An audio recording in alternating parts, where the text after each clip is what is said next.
Did you know that the secret to transforming your life's biggest challenges into your greatest opportunities might have been discovered over 2,000 years ago? Imagine facing life's storms with a calm so powerful nothing could shake your inner peace. Sounds like a superpower, right? Well, it's not just a fantasy. This ancient superpower is an age-old philosophy that's as practical today as it was in the bustling markets and marble halls of ancient Rome and Greece. Stoicism teaches us that while we can't control every aspect of our lives, we have absolute power over how we choose to react. And in today's world, where uncertainty seems to be the only certainty, these teachings could be the anchor we've all been searching for. What if I told you that Stoicism is more about action than thought? It's about living a life filled with purpose, resilience, and happiness no matter what life throws your way. It's not about suppressing your emotions, but understanding and managing them to lead a more fulfilling life. So whether you're dealing with stress, facing adversity, or simply looking to find more joy in the everyday, stick around. Today, we're diving deep into Stoicism, uncovering its timeless wisdom, and discovering how it can transform not just the way we think but the way we live. If you're eager to embark on this journey of transformation, don't forget to subscribe, share, and hit that like button. Stick with me till the end without skipping because every moment of this video is a step towards uncovering the Stoic wisdom that can change your life. Focusing on what's in your control. Have you ever found yourself stuck in traffic, fuming over the delay, or scrolling through your phone only to get upset over a negative comment someone left on your post? It happens to the best of us.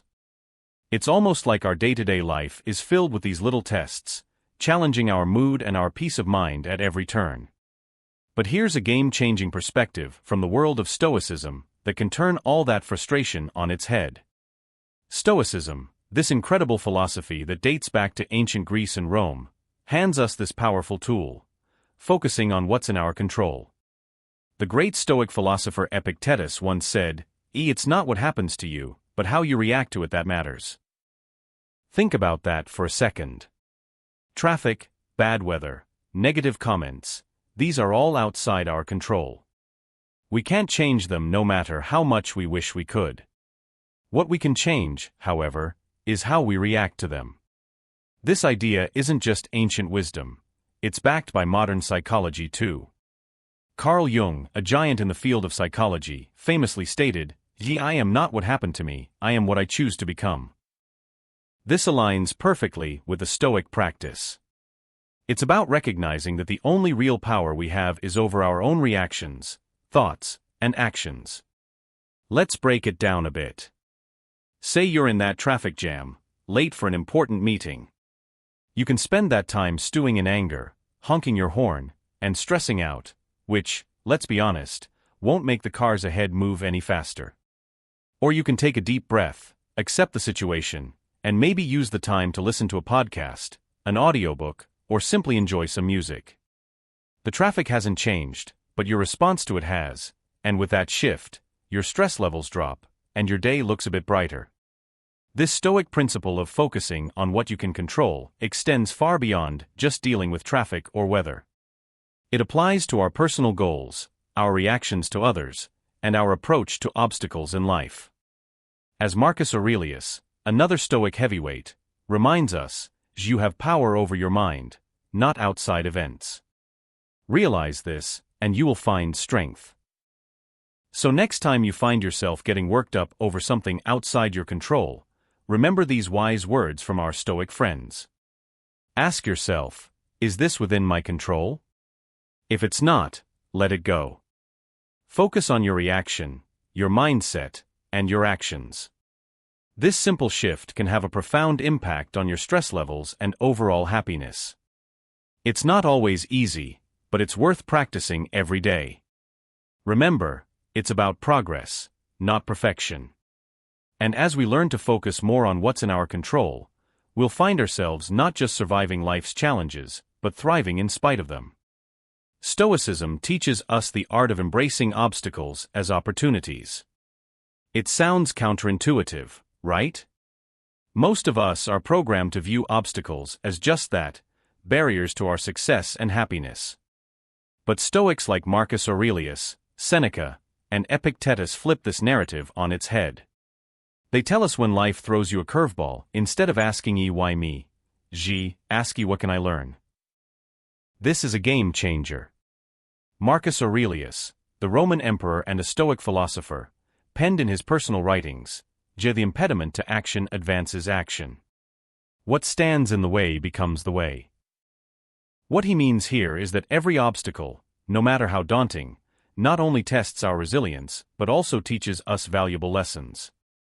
It's about finding the silver lining in tough situations and using it to fuel our growth. This perspective isn't just ancient philosophy, it's backed by modern thinkers too. The famous psychologist Carl Jung said, "What you resist, persists." By fighting against obstacles, we give them more power over us. But by accepting and learning from them, we can overcome them. This Stoic mindset is about transforming challenges into stepping stones towards becoming stronger and wiser. Let's make it practical.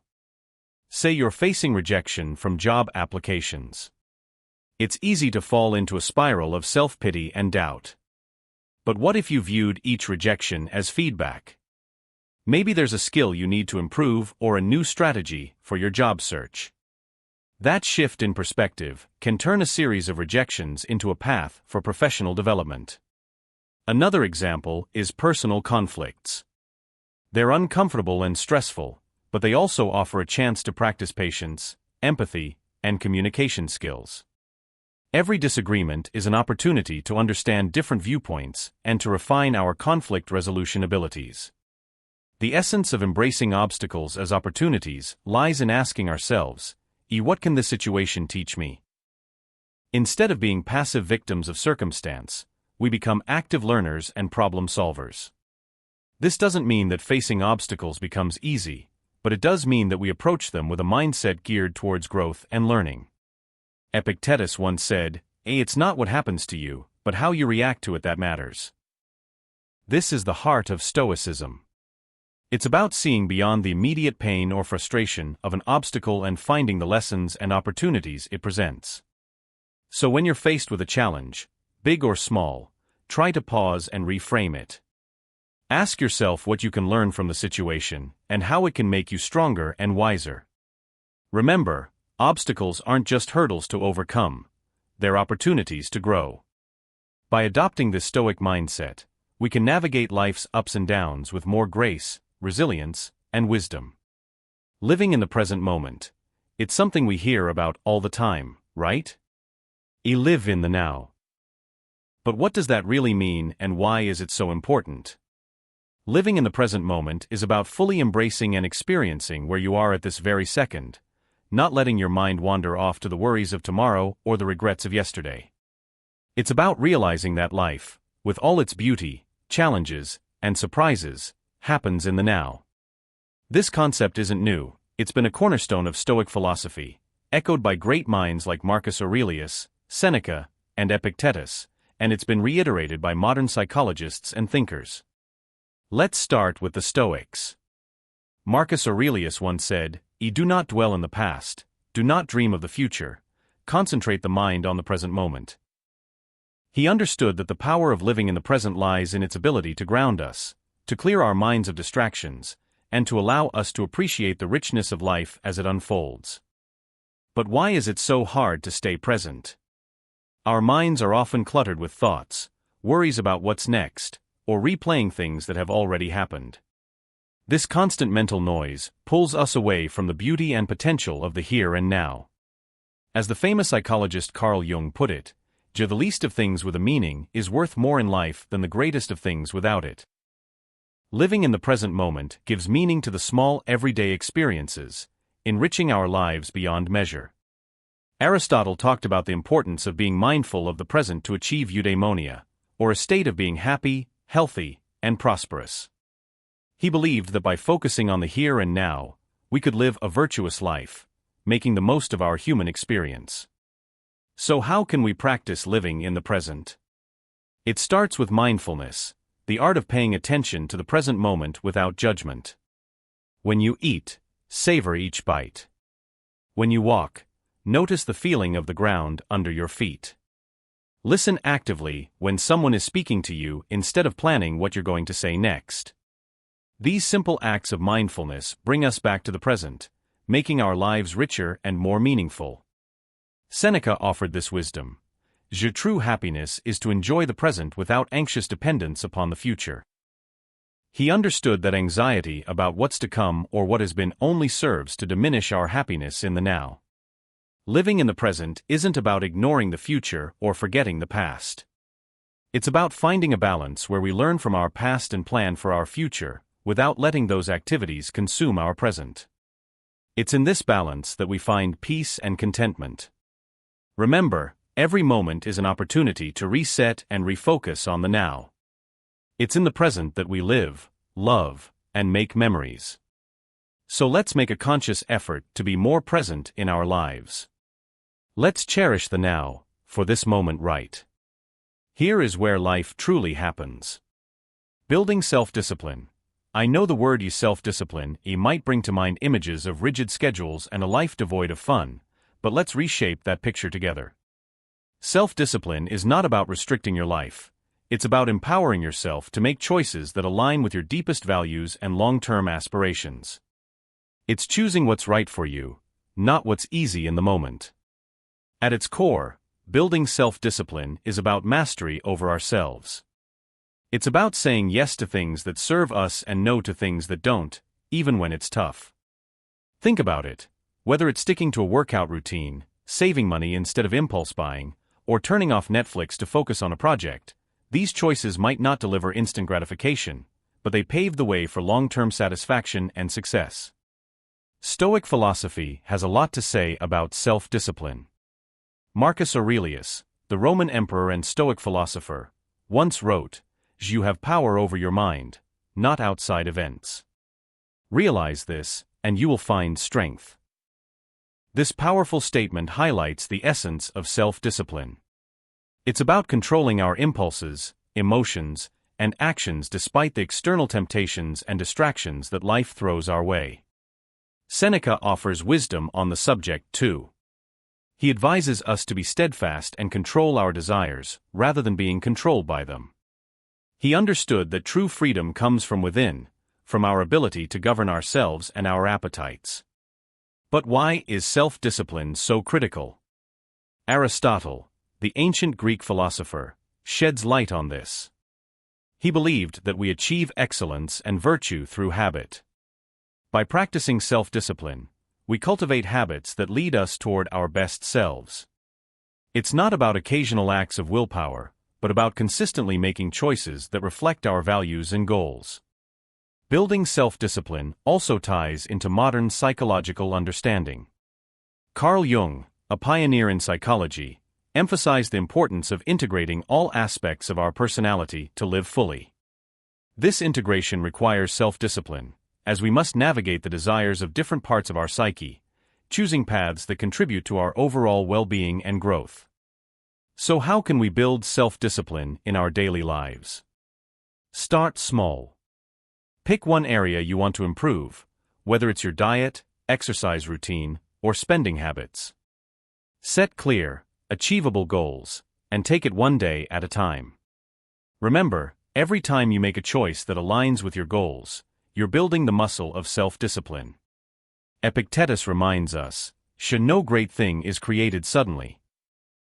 Self-discipline is built through small, consistent actions. It's about progress, not perfection. Not perfection. Every day presents new opportunities to practice self-discipline, to choose actions that move us closer to who we want to be.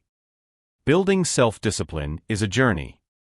It's about finding balance between what we want now and what we want most. It's about making choices that might be hard in the moment, but will bring us closer to our goals, happiness, and peace in the long run. So, let's commit to this journey together, supporting one another in choosing what's right, not what's easy. Remember, in the realm of self-discipline lies the path to achieving our dreams and living a life we truly love. When life throws its curveballs, we all experience a whirlwind of emotions. Feeling angry, sad, or frustrated is a natural part of being human. But here's the kicker. It's not just about the emotions we feel, it's about how we handle them. That's where the magic of emotional resilience comes in. Emotional resilience is like this superpower that allows us to navigate through life's storms with grace and come out stronger on the other side. It's about acknowledging our emotions, understanding them, and then taking positive steps to move forward rather than being swept away by the tide of our feelings. The Stoics had a lot to say about this. Marcus Aurelius, for example, reminds us, you have power over your mind, not outside events. Realize this, and you will find strength. This profound insight touches the essence of emotional resilience. It's about recognizing that while we might not have control over what happens to us, we have control over how we respond. Developing emotional resilience means our emotions don't have to control our actions. Seneca offers wisdom on facing adversity without losing our composure. He teaches that life's hardships are tests of our character and resilience. By facing our feelings with understanding and patience, we can grow wiser and more robust. But how do we develop this emotional resilience? It starts with self-awareness. Being mindful of our emotions and reactions helps us understand ourselves better. It's okay to feel what we're feeling, but instead of reacting impulsively, we can choose to respond in a way that aligns with our values and long-term well-being. Aristotle spoke about the golden mean, finding the balance between excess and deficiency. This concept applies beautifully to emotional resilience. It's about finding a balanced response to our emotions, not suppressing them or letting them overpower us. Carl Jung, a pioneer in psychology, emphasized the importance of integrating all aspects of our psyche to achieve wholeness. Part of this process involves confronting our emotions, understanding them, and learning from them. This is at the heart of developing emotional resilience. So, what can you do when you're in the grip of strong emotions? First, give yourself permission to feel. Acknowledge your emotions without judgment. Then, take a step back and try to understand what triggered these feelings. This reflection can provide valuable insights into your emotional patterns and triggers. Epictetus said, "It's not what happens to you, but how you react to it that matters." This is a powerful reminder that our reactions to our emotions can shape our experiences. Instead of being reactive, we can choose to respond in a way that is constructive and healing. Developing emotional resilience is a journey. It involves practicing mindfulness, self-reflection, and patience. It's about building a toolkit of coping strategies like journaling, talking to a trusted friend, or practicing relaxation techniques. Most importantly, it's about treating yourself with kindness and compassion as you navigate through your emotions. Emotional resilience is not about never feeling negative emotions. It's about learning to ride the waves of those emotions with grace and coming out on the other side stronger and more self-aware.